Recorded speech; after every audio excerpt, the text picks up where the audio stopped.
Labą dieną, mano mėlėjai žmogeliukai. Šiandien aš su jumis sveikinuosi iš mašinos su Aiste. Hello. Ir mes važiuojam į road tripą ir pagalvojom, ką mes mėgstam daryti, kas labai greitai mums prastumė laiką, kad neprailgtų visas šitas važiavimas iš Vilniaus prie jūros. Tai nekas kitas, kaip kalbėjimasis ir dypinimas įvairiausiam temom. Tai aš tiesiog padariau daug skrinčiotų iš jūsų klausimų, anoniminių klausimų. Dabar bus tik tai apie anoniminius klausimus, kuriuos man uždavėt į NGL, man atrodo taip vadinasi, aš nežinau kaip tart ar kažkas tokio. Tai mes tiesiog sumečiau juos į ChatGPT, kad perrašytų tvarkingai ir kad esmę paliktų ir kad mes galėtume jums juos atsakyti. Tai va, galim, man atrodo, prisistatyti. Kas pirmą kartą mus matot? Mane kas pirmą kartą matot, tai mano vardas Marija. Aš esu iš Panevėžio. Ne, šiaip kuriu socialinę mediją moteriam. Visa socialinė medija yra orientuota į moteris, nes mano vidinis tikslas ir vidinė aistra yra padėti moterim atrasti savo kelią, atrasti savo tiesą ir eiti tuo keliu.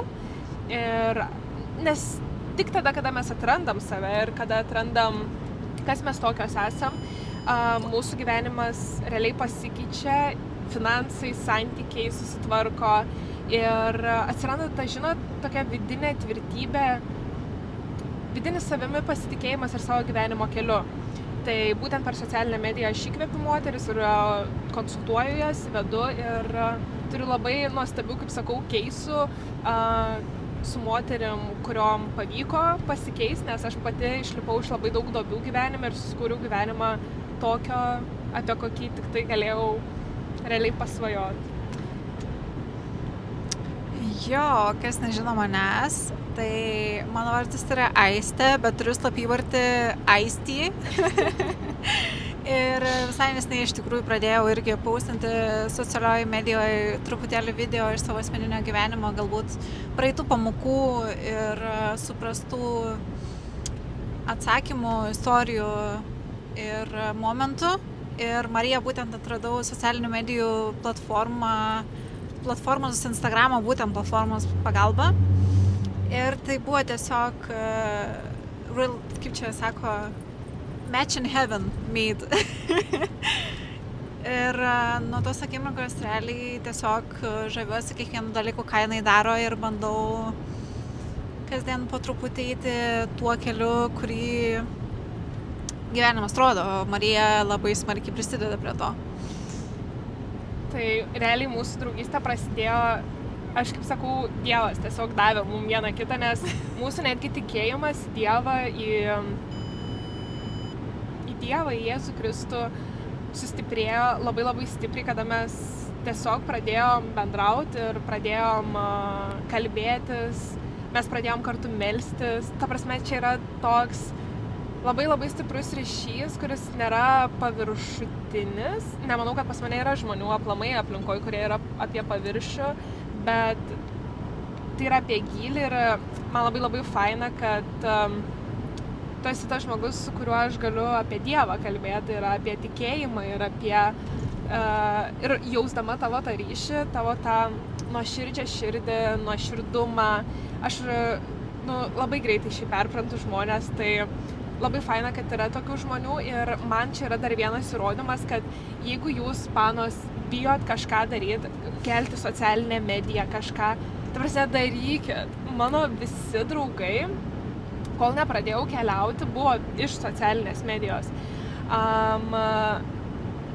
Nes kada tu pradedi daryti dalykus, apie ką tu esi ir kas tu esi, atsiranda tiesiog gyvenime tavo žmonės, kurie irgi yra apie tą patį. Ir tave galbūt atranda, nes vat irgi kelionėse, ne, aš labai jaučiausi vieniša, nes aš tokia biškė, neturėjau bendraminčių, kurie keliautų vieni ir kurie leistųsi tokius nuotykius. Ir aš realiai kelionėse atradau tos žmonės, kurie irgi keliauja vieni, nes aš pati pradėjau keliauti viena. Tai jeigu kažką bijo daryti gyvenime, tai čia yra jums ženklas, kad jūs tiesiog darytumėt ir tiesiog eitumėt į savo kelią, į savo šviesą, kad ir bijot, bet jūs ne veltui tenais veda visi šitie dalykai. visa ta aistra ir vidinis jausmas. Jo, nes jūs niekada nežinot, kaip smarkiai galite iš tikrųjų padėti žmogui. Taip. Savo žodžiais, savo istorijom, savo patirtimis. Ir kaip smarkiai tas vienas silly video, kuris jums atrodo visiškai crazy, nereikšmingas, gali būti kitam išsigelbėjimo ratas gyvenime. Tikrai taip. Nes mes visi esam šiaip žmonės, ne? Visiems mums reikia apkabinimo, visiems reikia meilės, visiems reikia pasidžiaugti su kažkuo paliūdėti turėti. Ir visi mes vis tiek judam link to, kad mes būsim mylimi, mes būsim priimti ir galbūt tos meilės, kurią tu turi viduj, bet laikai už didžiulės ego puikybės pasislėpus, kad čia kažkas apie mane pagalvos. Ne, pagalvo, kad galbūt tavęs ir būtent tavo požiūrio kampo pasauliui reikia. Ir būtent tokio reikia, kokį tu turi. Tai nepasilik to savo šviesos ir tebūnie tai yra ženklas tau pradėti dalykus daryti tokius, kokius tu galvoji, kad turi daryti ir galbūt čia atidėlioji. Arba galvoji, o Jėzus Marija, ką čia apie mane pagalvo? Jo, ir aš truputėlį pacituosiu iš Biblijos faktą, kad dažniausiai jaučiam baimę tose srityse, kur mes esam stipriausi joje. Pavyzdžiui, tu jauti baimę kalbėti, tu esi žiauriai stiprus tame, tu turi tai daryti, tai yra tavo gyvenimo kelias. Jo, aš visą gyvenimą labai bijojau viešo kalbėjimo, bet aš nebuvau vietose ir nekalbėjau apie temas, kurios yra skirtos man kalbėti. Nes, pavyzdžiui, irgi organizavau Korfų saloje moteriam tiesiog renginį 4 dienų ir aš tiesiog net nejutau jokios baimės, kas yra baimė. Kalbėti viešai yra baimė? Kur? Ne, this is not about me. Ir realiai šitą dalyką pajutau tik būdama savo vietoje. O visą gyvenimą aš labai bijojau didžiulių auditorijų ir kalbėti prieš žmonės, kas tai yra. What? Jo, tai vat, ką, manau, galim pradėti, ar ne? Važiuojam, aš šiaip nei vieno klausimo neskrinčiau. Aš tiesiog skrinčiotus pasidariau ir įmečiau ir atsiunčiau Aistei jau skrinčiotą ChatGPT perrašytų klausimų be klaidų. Jo, tai aš būsiu tas operatorius, kuris skaitys klausimus. Gerai. Ir tada mes būsim tos abidvi nagrinėtojos. Jo, vykinsim. Tai pirmasis klausimas būtų toks. Man labai nejauku, kai žmonės mane įkyriai stebi. Atsisuku, jie vis dar žiūri. Dėl to labai susigėstu, sutrikau ir atrodo, lyg jie tyčia norėtų mane išmušti iš vėžių. Kaip į tai reaguoti ramiau ir nepriimti to taip asmeniškai? Kokia tavo mintis pirmas jo? Mano pirma mintis ateina, kad žmonės visada žiūri į drąsius žmonės, kurie daro kažką savo gyvenime, o nestovi vienoje vietoje. Ir iš tikrųjų viskas yra pas mus labai suasmeninta, galbūt, nes aš irgi anksčiau turėjau visada tą tokią mintį, kad visi mane stebi, visi žiūri, ką aš darau, ypač kada padarai kažką kvailo, netikėto, arba ten, nežinau, kažkas nepasiseka, pavyzdžiui, nugriūni. Ir tada atrodo, Dieve, visi dabar į mane žiūri, o iš tikrųjų niekas į tave nežiūri. Tu pažiūri smarkiausiai iš savęs, žinai. Tai sakyčiau, gal tiesiog priimti tą faktą, kad nesi toks matomas, kaip tau atrodo, kad esi. Žinai, kiekvienas gyvena savo gyvenimą, kiekvienam svarbus yra savo dalykai ir tiesiog tu irgi gyveni savo gyvenimą su savo klaidom, su savo kritimais, su savo atsikėlimais. Ar tai būtų fiziniai, ar tai būtų, sakykime, perkeltinės prasmės jie, bet kiekvienas mes žiūrim savo gyvenimą, esam savanaudžiai ir nėra čia ko slėpti. Man tai atrodo, kokia šaknis yra iš šito viso klausimo, nes aš panašų klausimą esu atsakinėjus, kodėl tu turi laiko aplamai žiūrėti kažką kitą, kas tave stebi. Nes aš tų žvilgsnių pakankamai daug susilaukiu dėl ar išvaizdos, ar kažkur kažkas mane matė ten socialiniai medijai. Ir aš, pavyzdžiui, tų dalykų jau visiškai nebepastebiu, nes galbūt practice makes perfect, bet tuo pačiu aš neturiu laiko. Bet iš ko kyla tas neturiu laiko? Tai reiškia, aš pildau savo gyvenimą ir fokusas neturi būti į aplinką, fokusas turi būti į tavo gyvenimą, kaip tu savo gyvenimą pildai. Ir, žinai, moteris sako, mane stebi ir nori mane pažeminti, nori mane čia į mane įkąs, nori, kad aš blogiau pasijausčiau. kodėl tu taip atrodo. Jo. Galbūt tave nužiūrėjo, nes kaip tik tu žiauriai inspiring atrodai. Supranti, ką mes turim viduj savo, taip ir mums visas pasaulis atrodo. Kodėl tau atrodo, kad pasaulis tave nori nuskriaust? Tai čia yra šaknis, kurią tu gali atradus išsirauti su visom pikžaliam šaknim ir žinai, kad daugiau nevistų tavo vidinėme sode tos pikžalės. Ir pasodinti bijūnų, nes arba kažkokių gražių minčių, gėlių, ne? Nes kada mes matom pasaulį, kad jisai mums nori įkast, tai mes, žinokit, nenori, tiesa ar netiesa, kad tave žiūri, ar dėl ko kitas žmogus žiūri, tu niekada nesužinosi, nes kiekvienas žmogus turi labai skirtingą matymą pasaulio, skirtingą suvokimą pasaulio. Kiek daug patirčių aš turiu, kiek Aistė turi, tai įsivaizduokit, kiek daug pasaulių, vidinių pasaulių vaikšto. Tik tu kaip žmogus irgi turi labai daug vidaus išraiškų. Tave trigerina tam tikri dalykai, tavęs netrigerina, kai kurios dalykus gali juokais nuleisti, kai kurie apsiverks ir kaip žmogus, žinai, ant kiek skaudės širdį. Tai ir kitas žmogus, taigi nežinai, dėl ko jisai žiūri. Bet į ką mes koncentruojame energiją, į ką mes fokusą dedam kaip žmonės, tenais ir auga. Jeigu tu sugebėsi atrasti, kodėl tau taip atrodo, ne, ir išrauti, ir tada į tą vietą, kur buvo skausmas, kur buvo, kodėl į mane žiūrėjo, kodėl į mane žiūri. Nes ta dalis, kuri žiūri į tave ir tau atrodo, kad kiti nužiūrinėja, kažką blogo linki manyje, jinai galbūt yra labai sena tavo dalis. Labai sena tavo dalis, kuri tave vis tiek nori apsaugoti, kaip žmogų, kaip asmenybę. Galbūt tau ta dalis buvo reikalinga kažkada vaikystėje, nes tu nebuvai saugi, nes patyrei patyčias ir tu dabar interpretuoji pagal praeities situacijas lygiai taip pat dabar, kas vyksta tavo gyvenime. Nors tai nebėra tiesa, tai nebėra tavo praeitis. Nes mes užstringam emocijoje, kuri nebuvo iki galo išgyta ir dar kartą pastebėta. Tai yra kaip šešėliai, kurie veikia mus. Ir kiekvienas požiūris, kurį tu turi į gyvenimą, į vyrus, į santykius, į maistą, į save, į mamą, į tėtį, į draugus, į bet ką, į gamtą, į keliones, į tos pačius pinigus, tai yra iš tavo praeities situacijų. Jeigu tave tai trigerina, ne, o tave trigerina, gerai, pastebėjai, ką dabar toliau darom su šituo pastebėtų dalyku, tai pagalvoji, kodėl man anksčiau buvo būtent toksai požiūris reikalingas. Ir tada pabandyk išraunę, ne, tai reiškia perrašai, kad, galbūt man buvo reikalinga tai, kad aš turėčiau tokį požiūrį, nes iš manęs tyčias ir man reikėjo kažkokias ribas užsidėti, ne, ir tai man padėjo padaryti. Bet tai nereiškia, kad tai yra tai, ką mes jaučiam apie visą pasaulį, ne visada. Bet kartais gali būti netiesa tai, ką jaučiam. Ir jeigu tu jauti, žinai, kada yra tiesa, tada, kada tai naudinga tau. Aš esu labai apie produktyvumą bet kokiose situacijose, savo gyvenime, moterų, kurias konsultuoju gyvenime. Jeigu tau yra produktyvu taip galvoti apie pasaulį, galvok, zaibys, tai yra tavo tiesa. Bet jeigu tau nėra produktyvu ir tave trigerina kaip moterį, kaip žmogų, tave sustabdo, tu susignuži, vadinasi, tu turi tą pakeisti. Ir perrašyti savo mąstymą. Jeigu tu moki dirbti su savo galva ir moki manipuliuoti savo galvą, tai reiškia, žinai technikas, kurios padės tau perrašyti tavo patirtį į geresnę, tai tą ir padaryk. Tai reiškia, pasižiūrėk, kur tau tarnavo, išrauni ir gerai, galbūt situacija yra visiškai kitokia, koks man produktyviausias mąstymas gali būti dabar.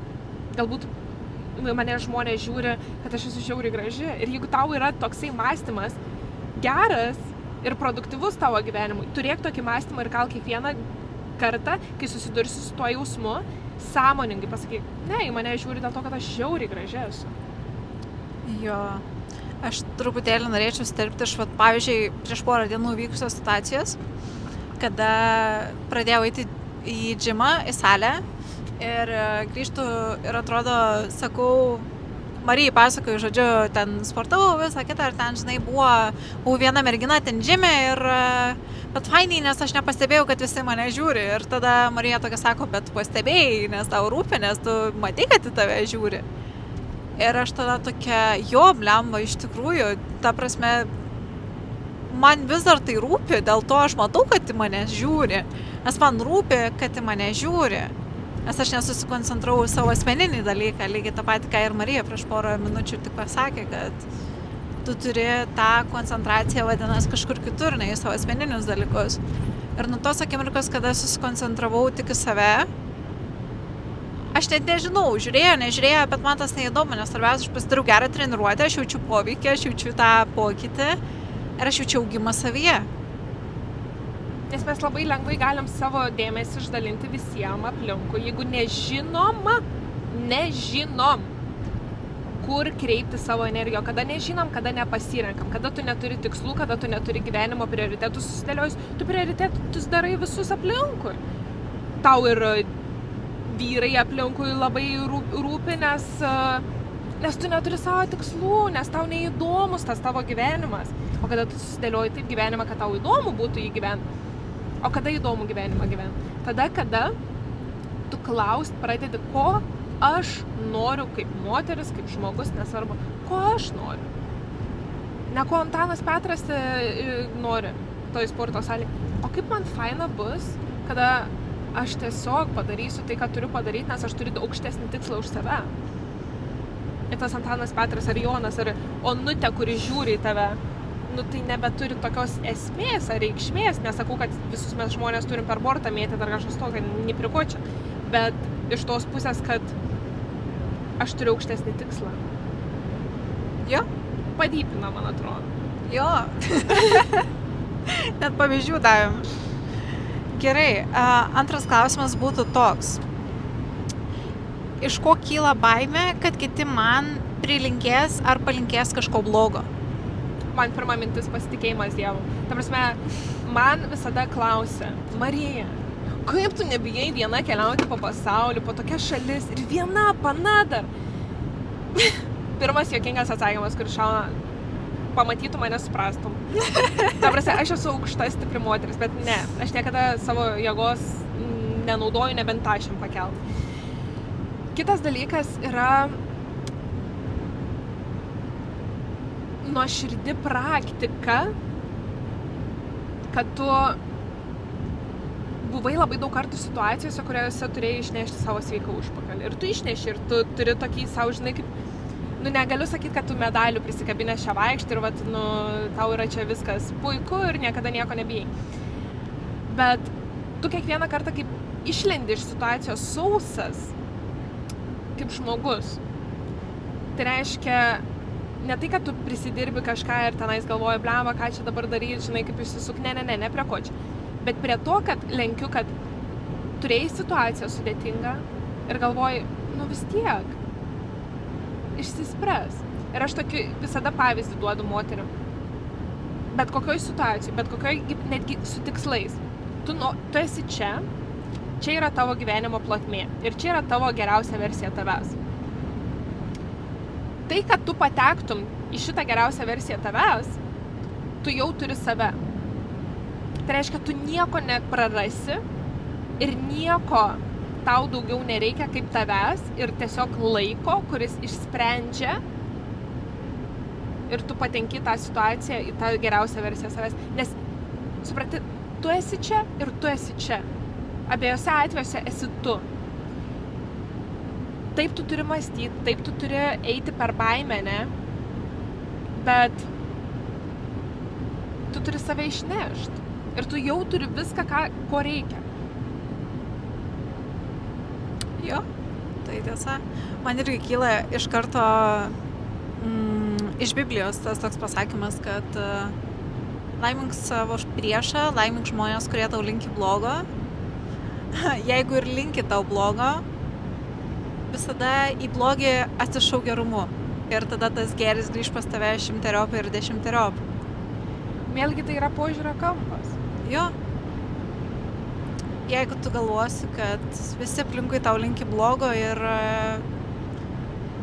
nežinau, visi tau nori pakenkti, dažniausiai tokie žmonės ir pritrauksi.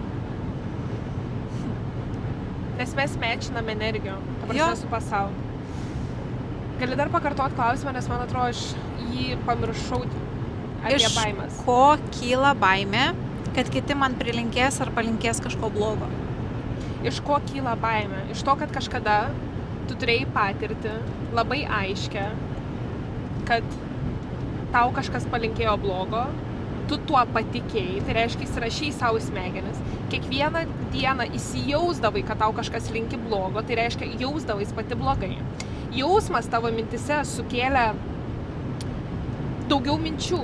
Tu tiesiog pradėjai gaminti mintis, va čia, va, ir pradėjai pastebėti situacijas, kad, visgi blemba, gal ir prilinkėjo tą pietrytę man. Blogą akį uždėjo ant manęs, ar kaip ten sako. Ir tada tu pradėjai gaudyti situacijas, kur yra tik apie blogą. Ir tada, kas gavosi, tavo gyvenimas realiai tapo blogas. Nes tu pradėjai elgtis iš blogos savo pusės. Tai reiškia, tu leidai patikėti savo tą blogą akim, tais blogais žodžiais. Tavo mintis pradėjo gaminti daugiau informacijos. Tada mintis pradėjo keisti jausmą, kad šiaip yra viskas blogai. Ir tada mūsų galva ir mūsų realybė turi sutapti. Nepatinka mūsų kūnam, kad mes mąstom vienaip ir yra kitaip. Visada galva padarys taip, kad būtų vienodai. Tai reiškia, kad tavo pasaulis atitiktų tavo mąstymą. Kai tavo mąstymas pasikeičia tavo pasaulis, tai reiškia, tu pradėsi ieškoti įtartinumų, tu pradėsi vat kažkas ne to. Ir kada mes tvarkom savo galvas per konsultacijas, tai mes einam į tą pasitikėjimą ir ieškojimą ir keitimą pirmiausia minčių, kad aš esu zaibys, aš esu pakankamas žmogus, aš padarau savo ir įrodau, kad esu pakankamas ir tada kyla jausmas, aš esu pakankamas, ane? Ir aš šiaip labai daug meilės nusipelnau ir šiaip pasaulis visai mane palaiko ir tada kas gaunasi, daugiau minčių, tu įsijauti tą jausmą ir tu pradedi pritraukti netgi galimybės, labiau pasitikėti savimi. Tai yra užburtas ratas. Į kokį užburtą ratą tu renkiesi? Ar į tą, kuris, blogą žodelį kažkas pasakė, ar į tą, kad aš pasakysiu, kaip aš turiu jausti šitam gyvenime ir kad man būtų produktyvu, man turi būti gerai. Jo, man iš karto dar iškilo dabar tas prietarai, sakykim, ar ne? Kaip sako, tiki prietarais, pavyzdžiui, juoda katė perbėgo kelią, tai čia viskas nelaimė kažkokia, tavęs laukia. Tai čia lygiai taip pat, ar tu tiki tuo, ar tu netiki tuo. Yra pasirinkimas, tu gali visada rinktis. Kaip ir Marija sakė. Kada tavo mintis sutampa, kada tu kuri savo vizualią vaizduotę, nes yra juokingiausias tas dalykas, kad tavo protas nesupranta juoko. Jeigu tu ir pajuokauji, pasakant kažką blogo ant savęs, ar kad čia maždaug taip ir bus, tavo protas priema tai kaip tiesa, nes jis nesupranta, kada tu juokauji, kada tu rimtai šneki. Jo. Ir šiaip man dar viena mintis, krikščionybė. Krikščioniai visi atrodo labai tokie, trenkiat su kito veido pusę. Čia ne apie tai. Čia apie tai, kad šiaip krikščionybėje yra labai labai svarbu turėti savo ribas. Ir tu turi mokėti savo ribas turėti. Ir tas, kad, mylėti savo priešą, tai ne dėl to, kad mylėti savo priešą, bet pakeisti požiūrį ir pabandyti kitam žmogui padėti. Nes piktas žmogus, jisai galimai nesupranta tiek, kiek tu supranti. Ir jeigu tu moki būti iš ramybės, eiti iš ramybės pusės, ane, į pasaulį gyvenimą, tu gali kitam padėti ir užkrėsti tą ramybę. Tai reiškia, krikščionybė moko ne tai, kad, save smugdyti, neturėti ribų ar kažkas tokio. Krikščionybė moko turėti savo ribas, labai aiškias, bet iš meilės eiti pasaulį. Ir mylėti savo priešą, tu gali būti didžiausias savo priešas. Kartais tu gali būti pats savo didžiausias priešas. O jo, mes dažniausiai esame didžiausi savo priešai. Dėl to reikia pirmiausia mylėti labai smarkiai save. Kad galėtume tą meilę savo duoti. Nes mes negalim dalintis, jeigu mes patys neturim. Nes mes tada tą meilę atiduodam, bet grįžtu atgal. O kada tu turi meilės perteklių arba daugiau meilės savo ir tu kasdien papildai tą meilę, tu gali ją dalintis. Tai baimė atsiranda iš to, kad tu patikėjai, kad tai yra baimė ir kad tu leidai jai, kaip tam sodui, piktžolių, užvisti tavo galvoje. Jo. Taip, tai trečiasis klausimas būtų toks. Kaip padėti savo tokiais periodais, kai apima empatija ir nesinori visiškai nieko? Nei arbatos, nei smilkalų, nei išeiti į lauką. Apatija yra toksai dalykas, ne empatija. Apatija yra toksai dalykas, kuris pasireiškia, kai turi depresiją.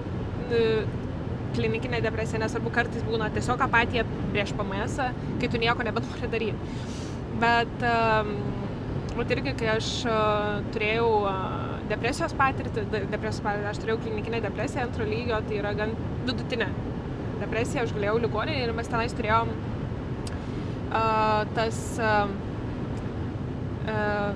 paskaitas su psichologais. Ir kai turi apatiją ir turi depresiją, tai apatija ir depresija dažniausiai eina kartu. Tai tu negali net išsiplauti galvos iš serijos, tu neturi jėgų apsirengti, išsivalyti dantis, ką kalbėti apie dažymąsi kažkokį. Ir mus mokė iš to išeiti. Tai reiškia pats mažiausias veiksmas, kuris būtų naudingas tau, turi pasidaryti. Prisiversti, tai yra tarsi į darbo dieną nueiti išsiplauti galvą. Tai yra toksai jausmas, kai turi depresiją. Kai turi apatiją, tik tai kažkokią link, ir tu per apatiją gali nueiti. Depresiją tai labai atsargiai reikia. Tai mažais veiksmais, jeigu nenori, pasidaryk vis tiek. Apatija nekenčia veiksmo. Nekenčia. Tai jeigu tu nori, tu turi eiti. Jo, ir man dar iškilo kaip tik vienas iš išsaugotų mano kvautų, būtent naucuose, kurį aš visada turiu, kad emocija keičiasi nuo judesio. Ir būsena keičiasi nuo judesio. Labai dažnai, jeigu tu, pavyzdžiui, motyvacija yra kitas dalykas, bet jeigu tu neturi noro, nežinau, sakykim, tas pats palyginimas džimas, ar ne, neturi noro eiti džimą. Apsirenk, pasiruošk ir tu pamatysi, kaip tau atsiras tas noras, nes tu darai veiksmą. Lygiai tą patį, ką ir Marija prieš tai sakė. Tai mes galim savo būseną keisti iš vidaus. Tai reiškia, savo gyvenimą galim keisti iš vidaus. Pakeičiam savo mąstymą, ne? Einam į terapiją, aiškinamės, einam, darom praktikas, integruojam viską į savo gyvenimą, ne? Į šitą realybę. Iš vidaus į išorę. Tai reiškia, medituojam, keičiam savo galvą ir mūsų išorę pradeda keistis. Yra ir kitas veikimo būdas, ne? Sako, kokioje aplinkoje būsiu, toks ir taps. Tai jeigu tu savo aplinką sugebi šiek tiek nors pakeisti, tavo vidus pasikeis. Atsimenu, ten mano paauglystėje buvo obsesija skaityti psichologinės knygas ir dabar labai lame, toksai paprastas pavyzdys, ką prisiminiau, bet kur buvo ten aprašytas šitas dalykas, kad iš išorės į vidų, žinai. Sako, pabandykite atsistoti į Supermeno poziciją, iškelti rankas, iššypsotis. Ir, tu pakeitei savo būseną, kūno būvį tiesiog šitoje fizinėje realybėje, ne savo vidinėje realybėje. Ir tavo vidus pasikeičia. Vien dėl to, nes tu pradėjai šypsoti ir tavo, vėlgi mes prisiminkim, ką aš sakiau prieš tai, tavo smegenim nepatinka, kada nėra sutapimas tavo realybės su tavo galva. Tai tavo realybė, tu išsišiepęs, iškėlęs rankas, žinai, stovi iš serijos, o tavo viduj šūdų krūva, žinai. Tai tavo galva pasikeis. Vien dėl to, nes tu padarai kažkokį veiksmą. Jo, tikrai taip. Jo, tikrai taip. Labai, labai pritariu. Iš tikrųjų, šiandien aš gal turėjau tą tokį periodą apatijos, kur skambinau Marijai ir sakiau, kaip atrodo, nes noriu nieko daryti. Ir tada Marija sako, varom į road tripą. Ne, iš pirma sakiau tau pamedituoti. Taip, man pirma sakė pamedituoti, faktas, susitvarkyti su galva. O tada sako, varom į road tripą ir aš galvoju, gyvenimas tau teikia tiek daug galimybių, kodėl nepasinaudojusi. Ką tu gali žinot, kas tavęs laukia šitam road tripė, žinai? Tu nežinai, koks bus šitas kelionės tikslas arba koks yra tas tikslas, bet tu suvoksi jį tik tada, kada tu išgyvensi tą kelionę. Tai vėlgi judesys, pokytis, pasiruošimas, susidėjimas daiktų, nukreipimas minčių, judesys. Ir pasikeičia. Žiauriai pasikeičia. Ir aišku, labai padeda ir Dievas. Nes esi tada tau teikia ramybę. O jo, mes žodžiu, aš atvariau, vaikščiojau aš ir atvarau į jos butą ir jinai daro valgyt. Ir visa liūdna ir taip toliau. Ir pasidarėmės tenais valgyt. Ir sakau, davai pasimeldžiam, tipo, prieš maistą. Ir man labai patinka, žinai, kada tu tiki, turi tikėjimą gan stiprų, tu jauti Bluetooth connected su Dievu visada. Jo. Ir yra tokia malda, kad prašau Dievą paimk viską, kas yra mano širdžiai per sunku nešti, nes aš nebegaliu vienas nešti šito skausmo. Ir mes pasimeldėm vieną dėl kitos, dėl mūsų. Ir 5 minutes later mes ramybėj, tokiam moteriškume, tokiam fainume, tai viskas gerai, kamščiai nieko tokio, kūrą piltis vėl nieko tokio, žinai, viskas tada daug lengviau. Jo, nes tau Dievas suteikia, tu iš tikrųjų su Dievu tu gali kalbėti kaip su savo tėčiu. Nes tu jo akise esi tas mažas vaikas, tas mažas, mylintis, stiprus vaikutis, kurį jis mato ir matys visą likusį gyvenimą taip pat, kaip tavo tėvai mato tave, ar ne, žinai, kur ten tau yra 28, o tavo mama sako, Jėzau, mažytė mano, žinai, ir tu galvoji, kokia aš mažytė, bet tu tėvų akise visada būsi tas mažas vaikas, kurį jį nori apsaugoti. Dievas lygiai taip pat tave nori apsaugoti, visada, jis nori tau visko, kas yra geriausia. Ir tu visada gali kalbėti su juo tiesiai šviesiai, sakyti, žinai, jeigu tau yra blogai, nu tai, man yra dabar blogai, bet aš noriu tą skausmą ir tą pyktį, kurį jaučiu, atiduoti tau ir padėti tau po kojom ir daryk su tuo, ką tu išmanai, nes man yra per sunku. Ir jeigu gali, jo. Aš būčiau labai dėkinga. Ir tu atiduodi tai, kam tu esi per mažas. Tai reiškia, kai maldoje mes kalbame su Dievu, mes turim pirmiausiai jį garbinti ir pripažinti, kad jis yra didesnis negu mes. Tada jam padėkoti ir tada paprašyti. Nes kada yra kažkas daugiau didesnis už mus, o Dievui patinka ir jam patinka būti dideliu, nes jisai yra didelis, jis yra didelis.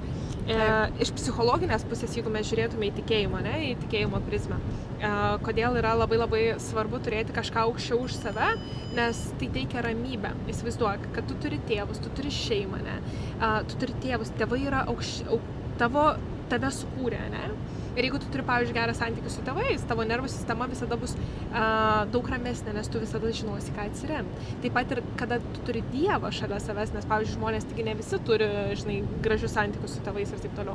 Ir ne visi tėvus turi. Bet kada tu turi Dievą, tu turi, ta prasme, tokį priėjimą, nes pas tėvus galbūt nuvažiuoti reikia dar kažkas. Bet tai yra ta pati nervų sistema, kurią mes turim, kaip žmonės. Jeigu mes turim kažką aukščiau už save, tai vadinasi, aš esu mažesnis, aš taip stengiuosi, aš taip darau, aš dirbu savo kasdienius darbus, kurie yra privalomi, kad aš būčiau kaip žmogus, bet aš turiu kažką, į ką galiu atsiremti, jeigu aš palūžtu. Tai čia nėra vien, žinai, nes aš nežinau, žinai, ką tu tiki. Aš nematau tavo veidą, tu matai tik mano veidą. Tai aš noriu ir iš psichologinės pusės paaiškinti, tada, kada mūsų nervų sistema yra rami, arba mes turim žmogų, į kurį mes galim atsiremti. Iš ramios nervų sistemos kyla didesnis pasitikėjimas. Ką reiškia pasitikėjimas? Tik ėjimas, tai yra drąsus pokytis, ėjimas į išorę, ėjimas plėtimas savo erdvės, ėjimas ir darimas. Ir kada žmogus gali eiti, daugiau daryti, tada, kada jisai turi pasitikėjimą savimi ir kad jeigu palūž, jisai galėsi kažką atsiremti. Tai, man atrodo, šitam video galbūt užtenka, nebent tu dar turi kažką pridėti apie šitą... Apie šitą visus tas klausimus, ar ne, kuriuos perskaitėm, tai vienokiu ar kitokiu būdu susidūrus su visais jais, vienokiu ar kitokiu būdu visada yra galima rasti atsakymų. Lygiai taip pat labai tikiuosi, kad šitie atsakymai, kuriuos mes davėm jum, kurias galbūt Marijos buvo, aišku, psichologiškai paremti ir išsamesni praktikiniu būdu ir visa kita, mano gal buvo tokie žmogiškesni, perteikti per tam tikras istorijas, nes man tai padeda asmeniškai suprasti labiau kontekstą, galbūt yra tokių žmonių, kuriem irgi tai padės. Tiesiog ačiū už suteiktą galimybę. Ačiū, kad klausėt, ačiū, kad domitės ir einat į save, o mes susitinkam antroje dalyje, dėl to, kad čia atsakėm tik į 3 klausimus. O jų dar yra daug. Jo, gerai. Tikrai taip. Bye bye. Ate.